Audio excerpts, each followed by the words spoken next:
Bom dia amigos, bom dia irmãos, Paz de Cristo para todos, ótimo dia de abençoar a cada um de nós, que possamos ser abençoados e edificados no discernimento do Espírito por mais uma palavra no dia de hoje, que sejamos gratos mais um milagre da vida, né? Meu nome é Wilson Silva, resido aqui em Salvador, Bahia, tenho trazido uma mensagem simples do Evangelho de Cristo para que, quiçá, encontre alguém e possa despertar da mentira impregnada no meio evangélico que aí está, instaurada pelos cães gulosos, falsos pregadores e que tentam e têm conseguido matar, roubar e destruir, conforme está lá em João 10, ok? A mensagem de hoje é a religião que mata. Eu peço só que no final desse vídeo, caso você deseje, compartilhe para seus amigos, grupos, familiares, colegas, para que possa ajudar o canal a crescer e alcançar novas vidas. Assim como você tem se beneficiado, sido edificado, né, e já é inscrito, peço para também alguém se inscrever. Não custa nada pedir alguém se inscrever. O não a gente já tem, não é isso? E se você não é inscrito, tá pela primeira vez, ou que já tem assistido os vídeos aqui e não se inscreveu ainda, o que ele está esperando? Se inscreve de graça, você não paga nada, vai só ajudar o canal a crescer. Dê o seu like, aperte o sino de notificação, vai lá em todos, para que a plataforma sempre notifique vocês em novos vídeos e vamos para cima deles, né? Vamos para mais um ensinamento, onde o tema de hoje é a religião que mata. A religião matou Jesus, a religião matou Estevão, a religião matou os seus discípulos e a religião continua matando os seus discípulos de Cristo. A religião não mata os seus da sua religião, porque a religião adora o que aprova a religião deles. E quando se vai contrário àquilo que os discípulos de Cristo pregam, anunciam as boas novas, na simplicidade do Evangelho, a religião sempre mata. Quando não fisicamente, ela mata por dentro, porque Jesus, o próprio Jesus, disse que não é só a ação exterior. Desde a sua ação interior, já demonstra tal transgressão. É isso?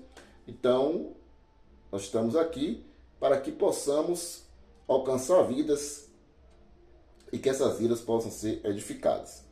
No vídeo de hoje, a religião que mata, o tema, nós vamos primeiro ler a palavra aqui. Eu quero primeiro ler aqui um versozinho pequenininho para que você fique na mente e a importância disso aqui que eu vou te dizer, onde no final nós vamos discorrer, que é em Atos capítulo 6, diz assim, o verso 5. A proposta agradou a toda a Assembleia, então escolheram Estevão, homem cheio de fé e do Espírito Santo.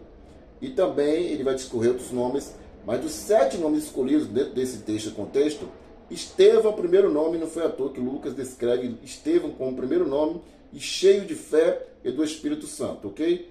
Guardem na mente de vocês essa questão aqui de Estevão. Vamos aqui para João capítulo 2.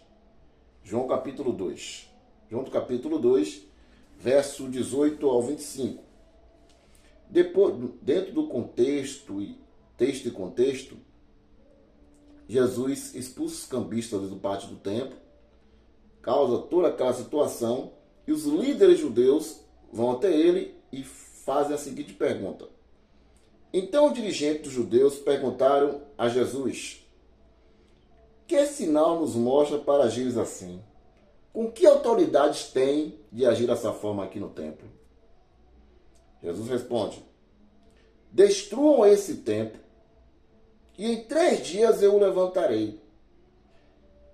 Os dirigentes dos judeus disseram, a construção desse templo durou 46 anos, e tu o levantarás em 3 dias? Mas o templo do que Jesus falava era o seu corpo.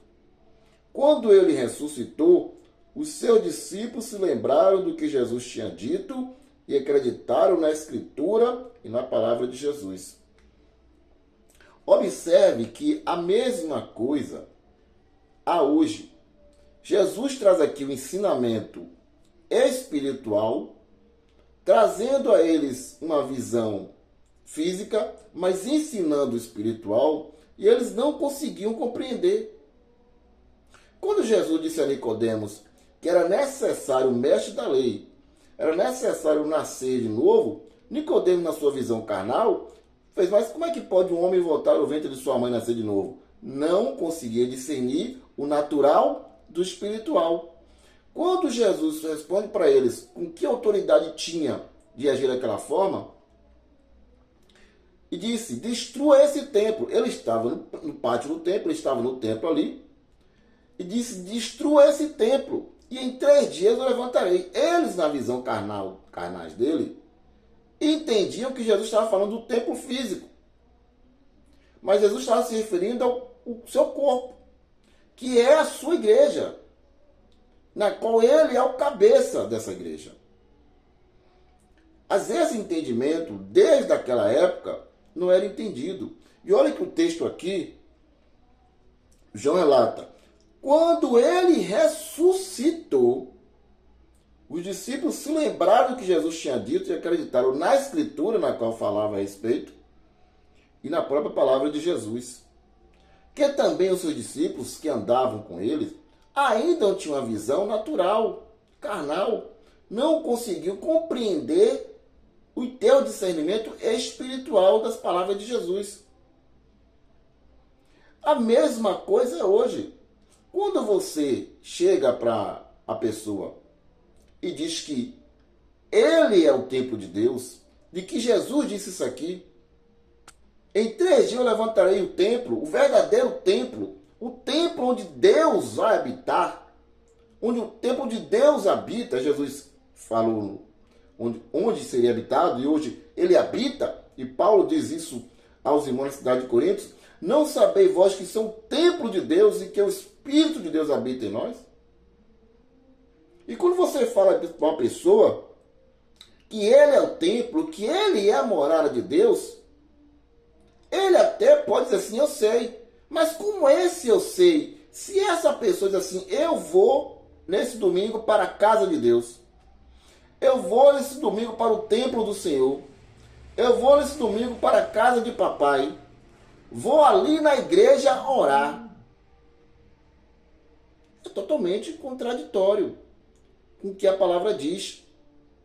Se Jesus estava dizendo que não iria mais a ter ações no templo físico, que ele levantaria um templo espiritual, na qual é a cabeça, e único mediador entre o Pai e nós, e Paulo isso retrata na carta a Timóteo de uma forma tão extraordinária, que ele diz assim, há só um mediador entre Deus e o homem, Jesus Cristo, homem. Por que essa palavra homem colocada ali por Paulo? Para dar a conotação de que não existe mais nenhum mediador. Entre Deus e o homem só existe um, Jesus Cristo, homem, na qual é o cabeça desse corpo, que ele profetizou que levantaria em 3 dias, se referindo à morte e ressurreição dele. A partir dali, nasce um templo do Senhor, o templo santo, a morada de Deus. E quando nós pegamos ali a passagem de Atos, que destacamos a palavra Estevão, é que nós vamos discorrer sobre o que aconteceu com Estevão, que também a religião matou, a religião judaica, que tinha na sua mente ser a religião de Deus, que tinha na sua mente ter os princípios de Deus, de ter a autoridade de Deus, foi a religião que matou o Filho de Deus, foi a religião que matou Estevão por não aguentar ouvir as palavras de Estevão, cheio de fé do Espírito Santo, de ouvir as verdades na qual eles achavam que estavam nelas. Mas Estevão mostrou a eles que não. Que Deus não estava na religião. Deus estava no seu Filho, o justo, Jesus Cristo. E hoje é a mesma coisa. Você pega palavras como essa e essas outras aqui, no próprio livro de João, capítulo 4, dentro do texto e contexto, Jesus está conversando com a mulher samaritana, ali no poço. Se ainda não viram falar essa passagem, pegue a passagem, leia todo o texto e contexto. E dentro dessa conversa entre Jesus e a mulher samaritana, Jesus diz o seguinte, a mulher diz o seguinte, a mulher então disse a Jesus, Senhor, vejo que és profeta. Nossos pais adoraram a Deus nessa montanha, ou neste monte, em algumas traduções. E vocês, judeus, dizem que é em Jerusalém o lugar onde se deve adorar. Jesus disse à mulher, mulher, acredite em mim, está chegando a hora em que não adorarão o Pai, nem sobre esta montanha, nem em Jerusalém. Vocês adoram o que não conhecem. Nós adoramos o que conhecemos, porque a salvação vem dos judeus. Mas está chegando a hora, e é agora, em que os verdadeiros adoradores vão adorar o Pai em espírito e em verdade. Porque são estes os adoradores que o Pai procura. Deus é espírito, e aqueles que o adoram devem adorá-lo em espírito e em verdade.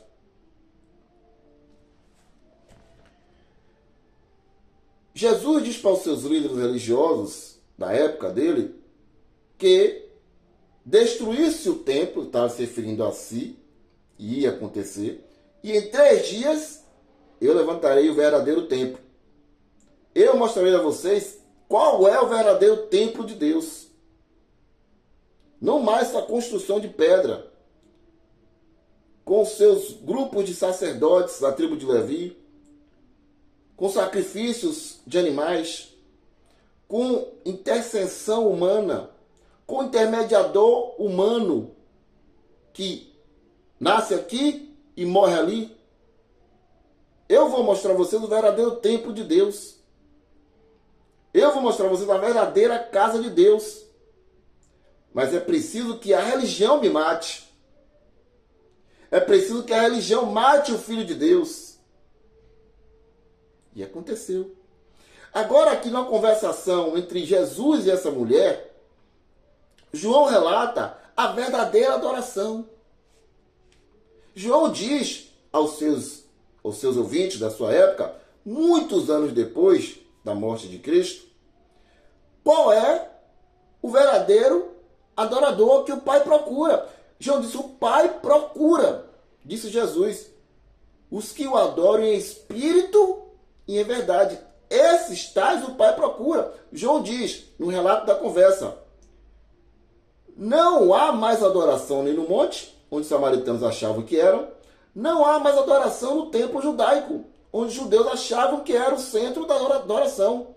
João diz, a adoração agora é em espírito e em verdade. Agora não, desde a época na qual Jesus proferiu a palavra à mulher samaritana, porque esses escritos foram muitos anos depois. Lembre-se disso, fique na sua mente, que toda carta e epístola que aqui está na Bíblia foram escritas muitos anos depois. Estão apenas relatando os fatos. Trazendo fatos daquilo que Jesus disse, se tratando dos evangelhos. Então, quando você traz essa verdade para hoje, como é que você diz que vai adorar no templo quando a adoração que o Pai procura é em espírito e em verdade? A contradição. A total contradição com aquilo que Jesus disse. Não é o que o Wilson disse, nem outros irmãos estão dizendo pelas redes sociais. É o que Jesus disse. Vou mostrar a vocês o verdadeiro templo.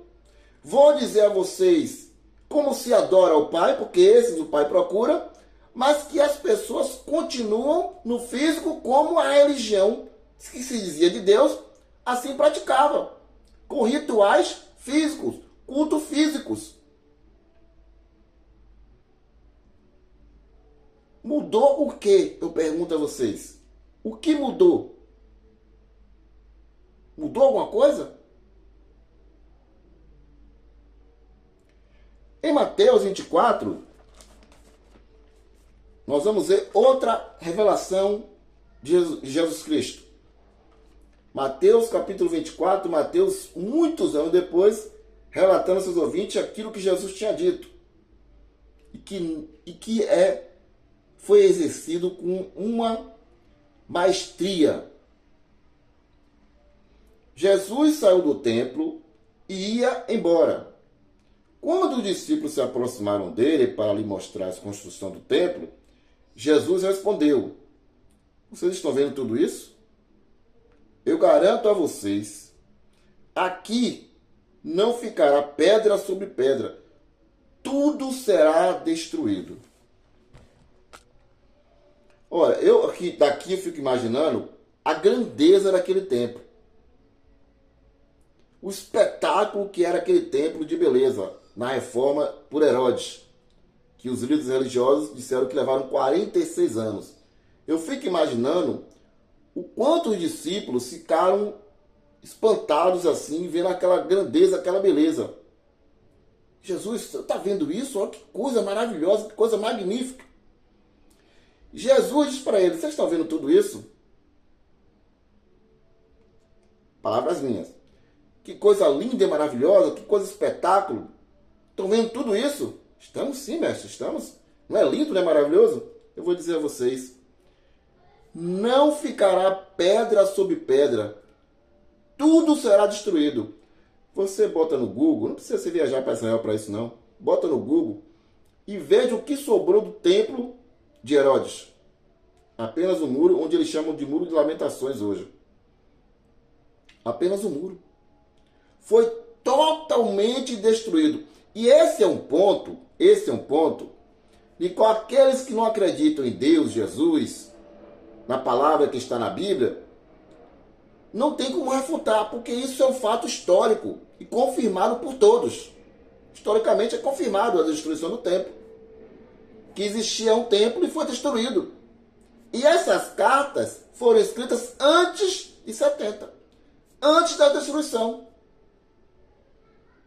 E aí está a confirmação.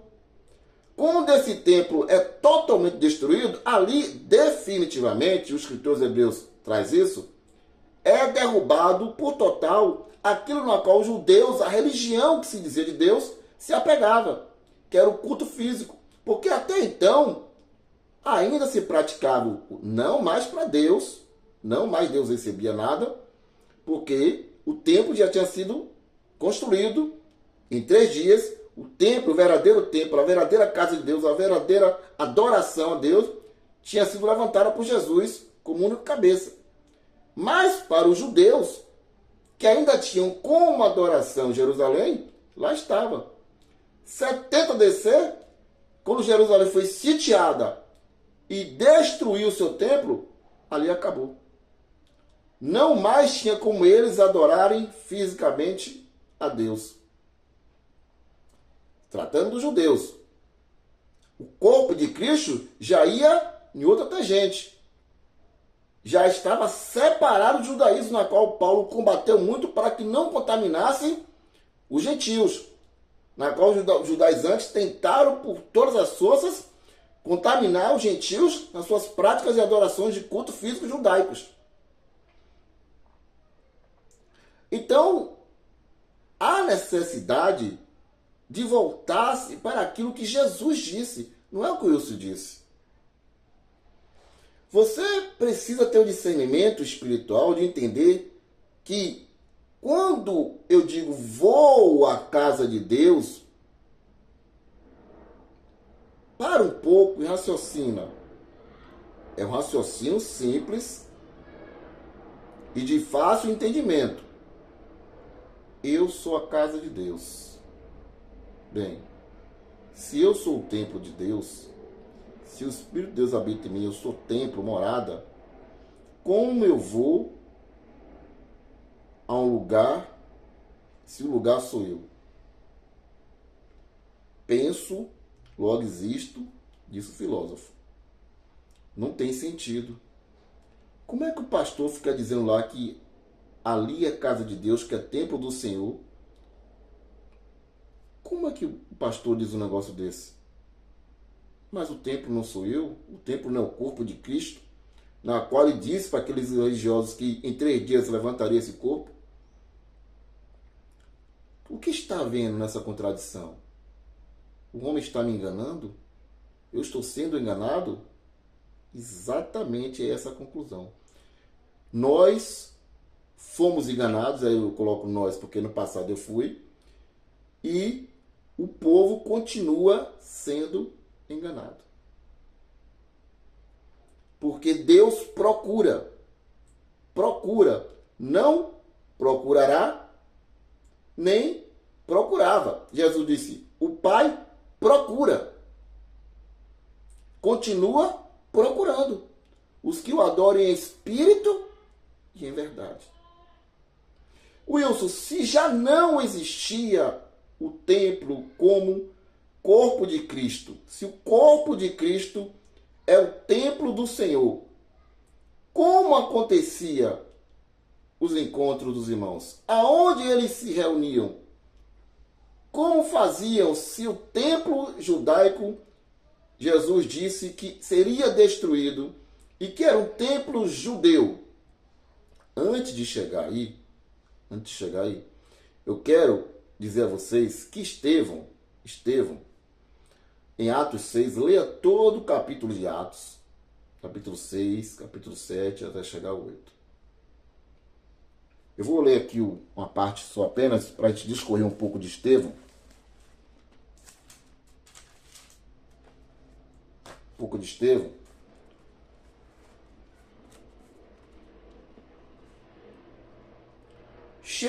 Capítulo 6, Atos, verso 8. Cheio de graça e poder, Estevão fazia grandes prodígios e sinais entre o povo. No entanto, alguns membros da sinagoga dos libertos, junto com sirenenses e alexandrinos, e alguns da Cilícia e da Ásia, começaram a discutir com Estevão, mas não conseguiam resistir à sabedoria e ao espírito com que Estevão falava. Então subornaram alguns indivíduos que disseram, Ouvimos este homem dizendo coisas blasfemas contra Moisés e contra Deus. Desse modo, incitaram o povo e os anciãos. Os doutores da lei prenderam Estevão e o conduziram ao sinédrio.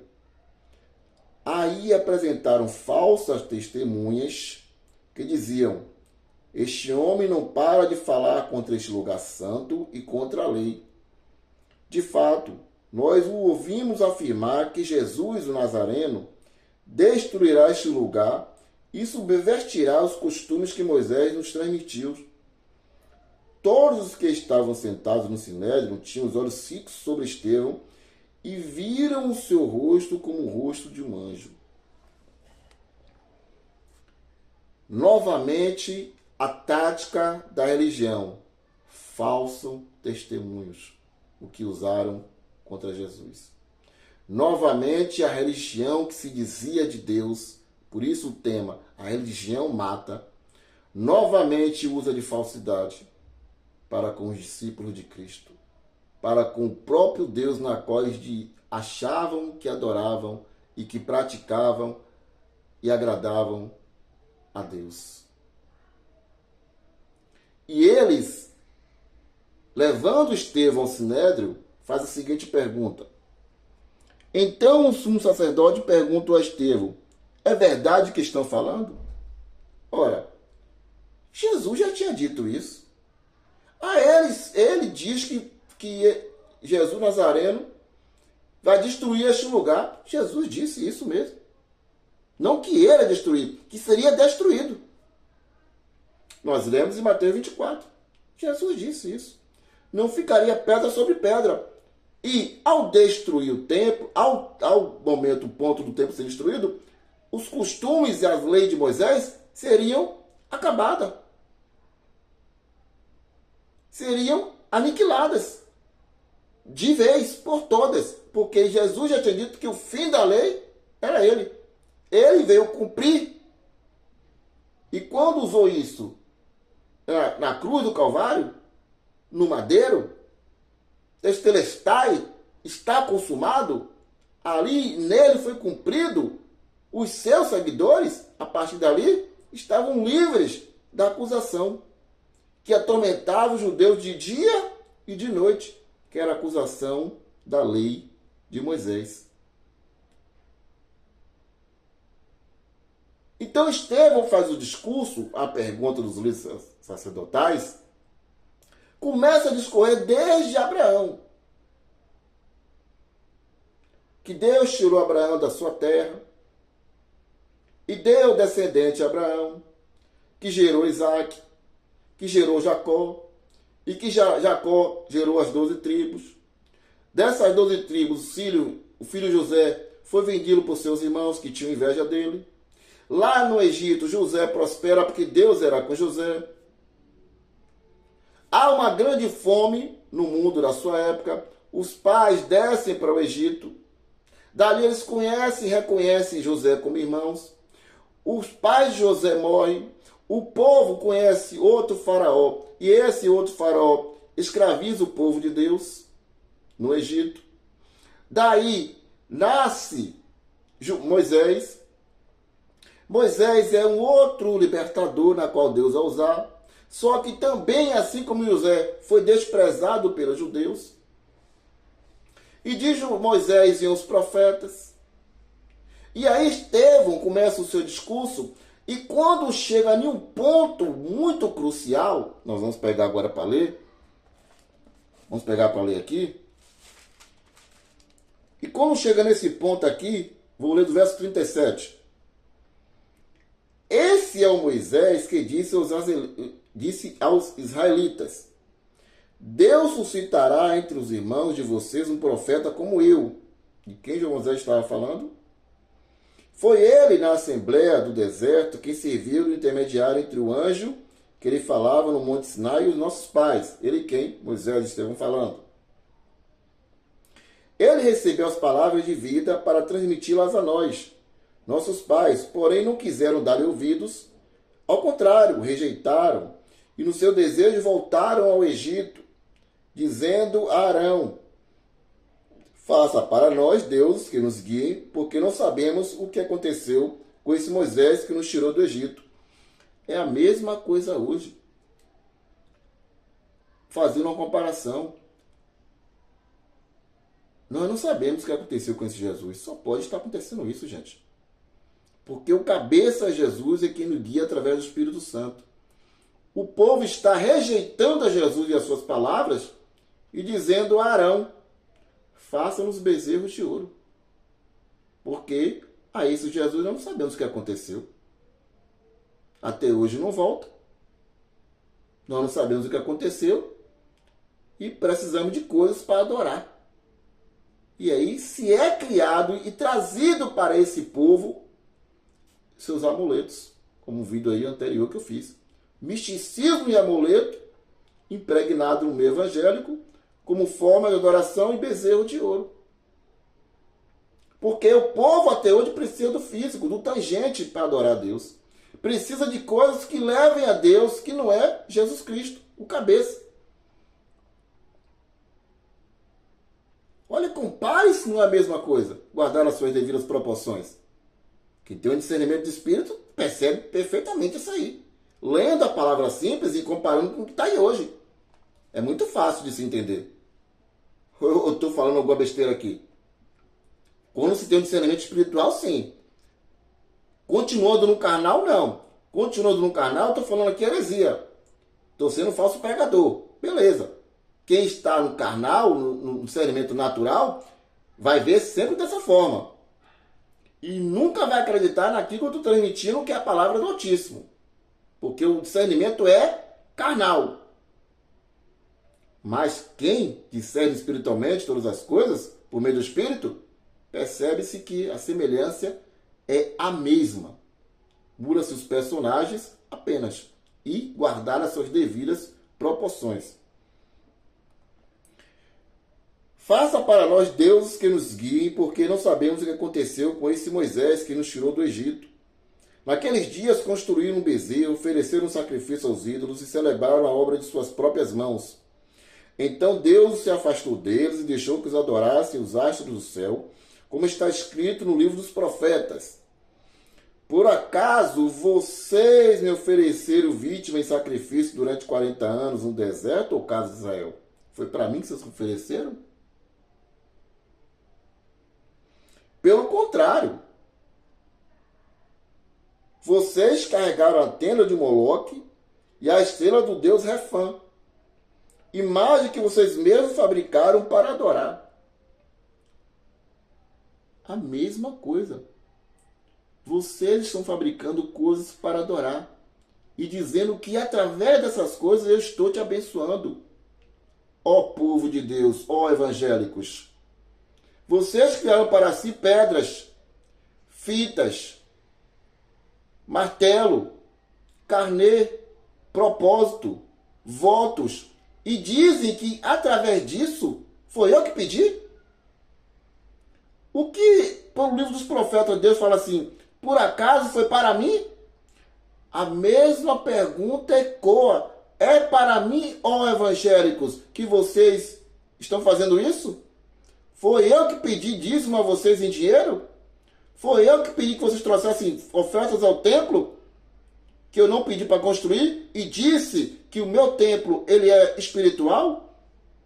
E disse que a adoração não é mais de templo? Ó povo evangélico, foi para mim? É para mim essa adoração de vocês? A pergunta é a mesma. Quem tem o discernimento espiritual consegue enxergar e entender o que eu estou falando aqui. E entender o que eu estou falando. Por isso eu os deportarei para além da Babilônia. Nossos pais no deserto tinham a tenda da presença de Deus. E Deus, que falava com Moisés, mandou que ele a construísse de acordo com o modelo que tinha visto. O escritor aos Hebreus descreve perfeitamente essa sombra. Leia a carta aos Hebreus e você ficará com discernimento do Espírito. Você ficará de queixo caído. Caído. E vai se libertar de ver o sistema religioso. Carta aos Hebreus e epístolas aos Gálatas. São perfeitas para quem tem um discernimento espiritual e quer e tem buscado, desejado e buscado a revelação do Espírito de Deus. Se você, ao ler essas duas cartas, com o discernimento do Espírito, com o coração puro, e não se libertar do sistema religioso, então eu não sei o que dizer. Porque são duas cartas que escancaram a mentira que aí está impregnada. Com o discernimento do Espírito. Não leia isso aqui como leitura para fazer bolo. Receita de bolo. É o que muitos estão fazendo. Abrem a Bíblia. Vai, me dá uma palavra. Funciona em nada. É como uma receita de bolo. Para a maioria que tem sido feita. Porque não ora, não deseja de todo o coração. E não é pelo discernimento do Espírito que vocês fazem a leitura da palavra. Pelo contrário. Pedem para que o Arão de hoje, ou os Arãos de hoje, tragam o bezerro de ouro para vocês adorarem. É forte isso, Wilson. É muito forte isso. Volto a dizer. Quem tem o discernimento do Espírito consegue entender o que eu estou falando. E Deus, que falou com Moisés, mandou que ele construísse de acordo com o modelo que tinha visto. Nossos pais receberam a tenda e, sob direção de Josué, a levaram para a terra das nações que Deus expulsou diante de nossos pais. E a tenda ficou ali até o tempo de Davi. E Davi encontrou graça diante de Deus e lhe pediu permissão para construir uma casa para o Deus de Jacó. No entanto, foi Salomão que construiu a casa. E a partir daqui, Estevão joga na cara deles aquilo que Jesus tinha dito. E a partir daqui, Estevão começa a não ser mais grato. O Altíssimo, porém, não habita, não mora em casa feita por mãos humanas. Conforme diz o profeta, o céu é o meu trono e a terra é o lugar onde eu apoio os meus pés. Que casa vocês construirão para mim? Diz o Senhor. E qual será o lugar do meu descanso? Não foi minhas mãos que fez todas essas coisas? A partir daqui, Estevão passou a não ser mais grato. Porque lança no rosto deles uma verdade na qual eles não queriam ouvir. É exatamente isso que eu e outros irmãos têm feito. Quando jogamos a verdade na cara, no rosto dessas pessoas, dos irmãos impregnados com o evangelho da lei de Moisés, farisaico, levítico, eles não gostam. Eles rangem o dente, tapam os ouvidos, assim como fizeram os ouvintes de Estevão. Não suportam a sã doutrina, como Paulo disse para os seus ouvintes na sua época. Dão comichão nos ouvidos em ouvir o evangelho simples de Cristo. Não é a mesma semelhança, gente? Matam a gente de ódio por dentro, de raiva, arranjam os dentes, que é o que eles estão fazendo. É o que eles fazem. Começam a olhar com não gratidão. É o que estão fazendo comigo e com outros irmãos. Já começam a olhar diferente para a gente. Já não somos tão gratos assim. Porque nós estamos trazendo a leitura simples da palavra e destroçando o engano com a leitura simples da palavra de Deus, que está na Bíblia, que não é a palavra de Deus, a Bíblia. Os religiosos não suportam, desde aquela época, e não irão suportar até hoje. Homens teimosos, insensíveis, fechados à vontade de Deus. Vocês sempre resistiram ao Espírito Santo. Vocês são como foram seus pais, a qual os profetas, os pais de vocês, não perseguiram. Eles mataram aqueles que anunciavam a vinda do justo, ou seja, de Jesus Cristo, do qual agora vocês se tornaram traidores e assassinos. Vocês receberam a lei promulgada através dos anjos e não observaram. Ao ouvir essas palavras, eles ficaram enfurecidos e rangeram os dentes contra Estevão. Repleto do Espírito Santo, Estevão olhou para o céu e viu a glória de Deus e Jesus de pé à direita de Deus. Então disse: estou vendo o céu aberto e o Filho do Homem de pé à direita de Deus. Então eles deram fortes gritos, taparam os ouvidos e avançaram todos juntos contra Estevão. Não suportaram a verdade, como até hoje não suportam ouvir a verdade. Não suporta a gente ouvir a gente dizer que o lugar onde eles vão não é casa de Deus, não é casa de papai, não é templo do Senhor, que é mentira, é engano. Tudo isso aí são galhos da mãe católica.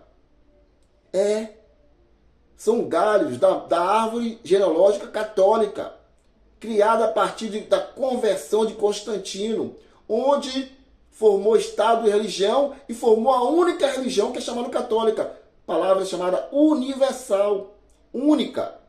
Daí em diante, com Lutero, onde percebeu alguns pontos, começou a criar os galhos. E aí começou a criar outros galhos e galhos até hoje aí. Não discordo disso, cria um outro galho, ou seja, outra denominação. Não discordo daqui, sai daqui e cria outro galho, outra denominação. E se perpetua até hoje. Todos saindo de um galho e criando outros galhos. Mas todos estes com a mesma performance da mãe católica, que saiu do performance da mãe religião judaica. Com o templo, com seus sacerdotes, com ofertas para o templo e com a diferença de sacrifícios de animais para o sacrifício financeiro. As indulgências da mãe católica na sua época medieval, hoje, são fichinha para os mestres da lei de hoje. Na qual, diga-se de passagem, volto a repetir, vocês mesmos que pediram o bezerro de ouro.